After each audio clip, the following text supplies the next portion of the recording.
Alright, so this video will be the first presentation in a possible ongoing series where I turn to the point of inquiry via the message box and or the comment sections to answer questions posed by existential explorers, ones perhaps very much like yourself, and engage in a sort of meta Q&A as it might be.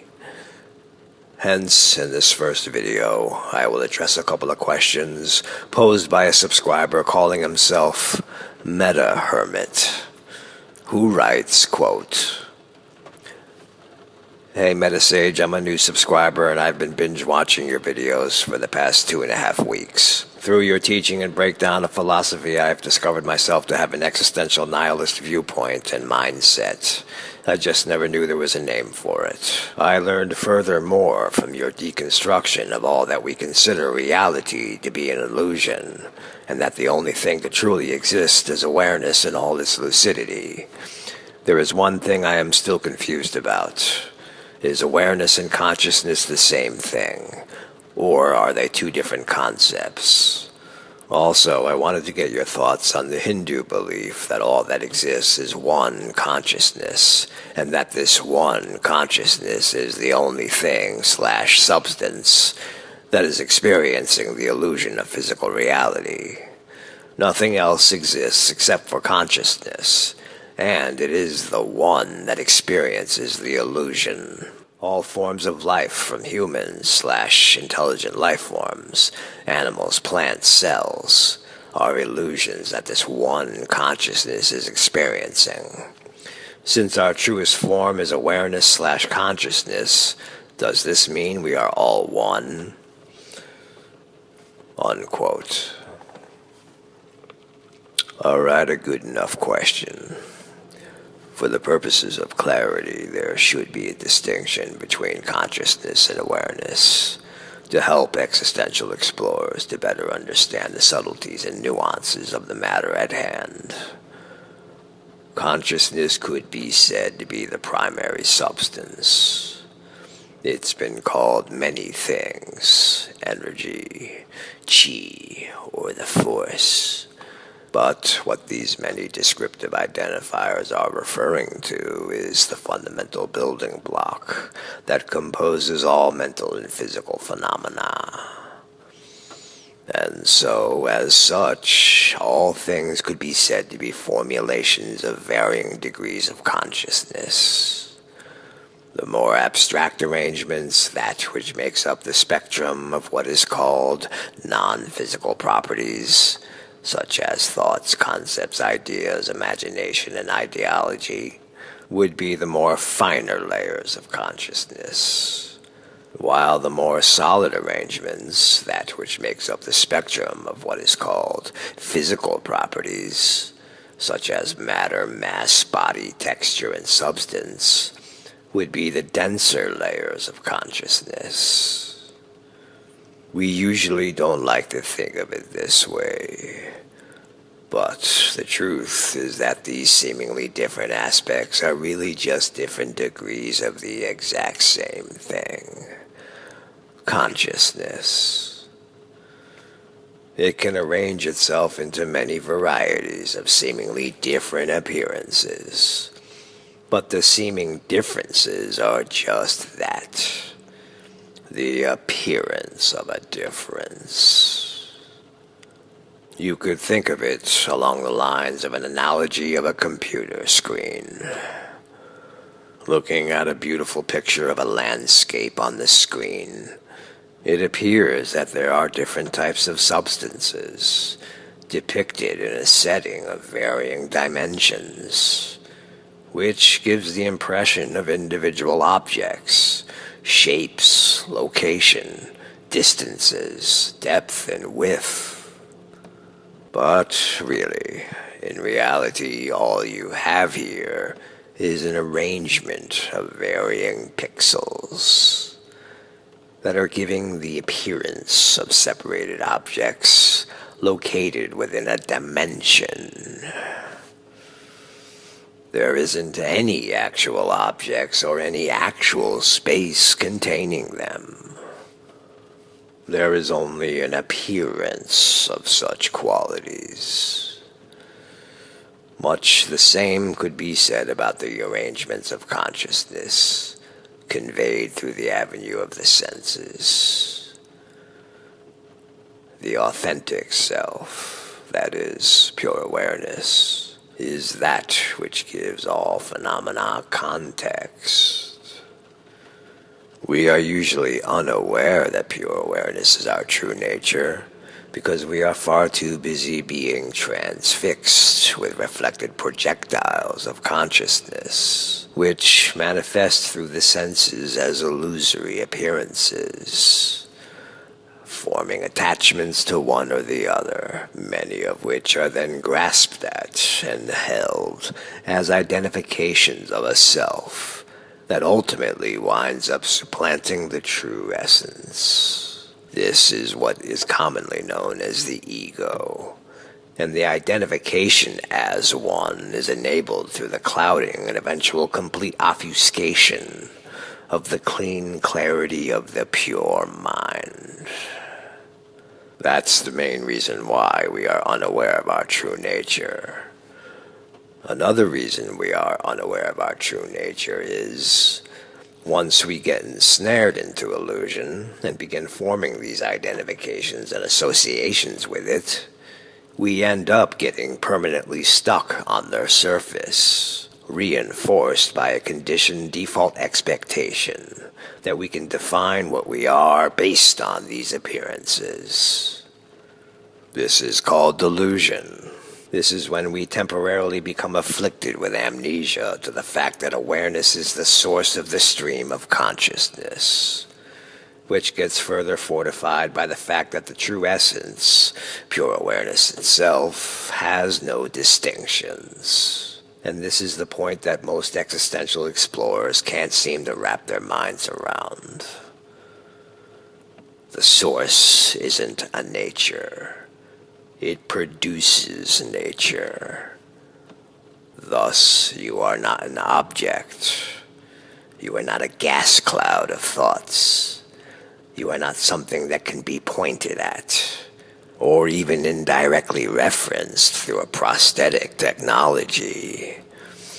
You are not a property, latent, manifested, emergent, or otherwise.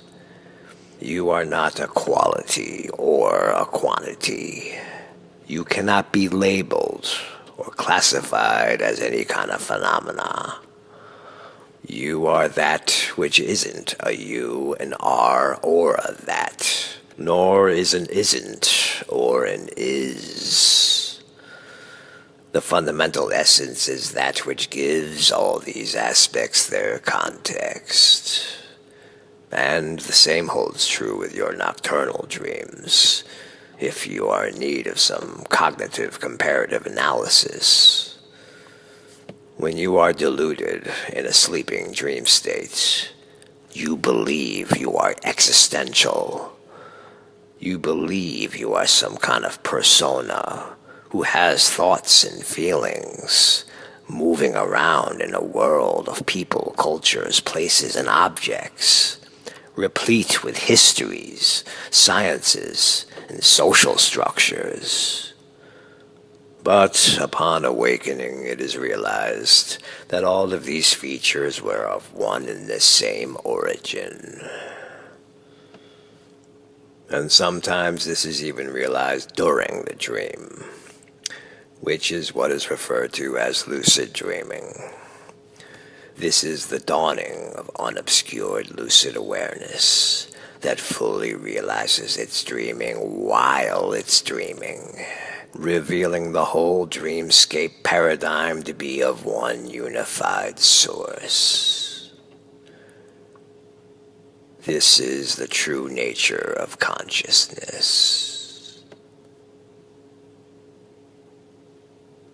So, in relation to the Hindu concept that all that exists is a one consciousness, and that this one consciousness is the only thing experiencing the illusion of physical reality, I would mostly agree, but tweak and clarify this a bit and say, anything existential is consciousness. as to exist means to move from a formless static potential into a realized formed possibility of one sort or another, of which means to commit to a phenomenal arrangement. This is to assume a nature. Awareness, on the other hand, is the undeniable reality. And it's significant to be able to clearly understand that this is what reality is. Reality isn't conceptualized abstractions or manifested physicality. Reality is awareness itself. This is the irrefutable reality. Indeed, there is no other reality. But this undeniable, irrefutable reality cannot be said to exist. And this is where sometimes a bit of confusion crops up. We have to be mindful when using the word exist, and be careful not to draw faulty assumptions from it. To exist or not exist is not a matter of something being real or fake. Existence isn't an indication of something being an actual phenomena versus something being an imaginary phenomena. If something exists, it simply means it is able to be contained within a framework. If something cannot exist, this simply means it is not a facet of inventory. And there is only one thing that is not a thing that cannot be a facet of inventory. Pure awareness itself. That which gives all facets of inventory their foundation. All else is a facet of inventory, which includes all things, both mental and physical, and even includes the things that we normally like to think are non-existent. Fantasy, fiction, imagination, phantasms, or the make-believe are all existent phenomena. Things that are said to be make-believe still find their context within the existential framework, and are therefore all still equally facets of inventory. In fact, there is no such thing as a non-existing state, such as non-existence. Even non-existence itself is an inventory item within the existent, as it is just an abstraction in the mind. And any abstraction in the mind is existence. Despite our tendency to want to relegate abstractions to being non-existent due to their lack of being a measurable physical substance. Better to get in the habit of understanding that if something exists, it means that it is anything, whether physical, mental, solid, abstract, corporeal, ethereal, or otherwise, that is in the realm of the existential. If we can understand this, then it becomes clear that consciousness is indeed a whole and unified phenomena. Ideas about divisions are just that, ideas. And abstractions and the so-called physicality are part of the same existential fabric. We see here two apparent shapes in apparent empty space. But there is no division here. The shapes in space are all part of the same frame. What makes them seem otherwise is merely a distinction of an appearance of such, conveyed through an interpretation of the senses. No different than when you seem to see shapes, patterns, and familiar outlines when gazing up onto the clouds. The consequent objective of this exercise is to eventually learn where to direct the focus, and thereafter clarify it, following the focus back to its source, to the origin of where the illusory reflections are being transmitted from. But this can only be accomplished if one manages to break consciousness's mesmerized attachments to the face value of sense perceptions. This is what is otherwise known as the discipline of detachment. And herein lies the bulk of the struggle.